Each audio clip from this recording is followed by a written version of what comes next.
காலகட்டத்தில் வந்துக்கிட்டு அந்த மாதிரி நிலைமையாக போச்சு. ஒரு ஹஸ்பண்ட் அண்ட் ஒய்ஃப் லைஃப்ன்றது வந்து ஒரு ஃபேமிலி வந்து அவங்க அவ்வளோ அழகாக ஆசைப்பட்டு அவங்க வாழ்க்கையை உருவாக்கி மாஷா அல்லாஹ் சுப்ஹானஹு வ தஆலா வந்து லவ் மஃபூஸ்லேயே எழுதிட்டானா இவங்களுக்கு இப்படி தான் இன்னாருக்குன்னு.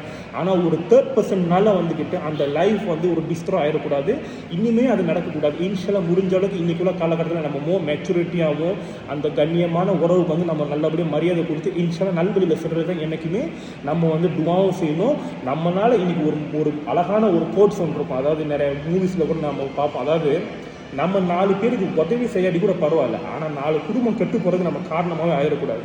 உண்மையாக இல்லை. என்றைக்குமே நம்ம வந்து இதை எப்போது அமல் செய்யணும். நம்ம இன்றைக்கி கொடுக்குற ஒரு ராங் அட்வைஸ்னாலேயோ இன்றைக்கி நம்ம வந்து ஒரு டாக்ஸிக்கான நம்ம கொடுக்குற ஒரு சில சென்டென்ஸ்னால வந்து அங்கே சில கப்பல்ஸோட லைஃபை வந்து டிஸ்ட்ராய்ன்னு சொல்லி மாஷா அல்லாஹ் வந்துட்டு நிறைய ஸ்டாட்டிஸ்டிக்ஸ்லேயும் நாங்கள் வந்து அந்த லா இதெல்லாம் பார்ப்போம்.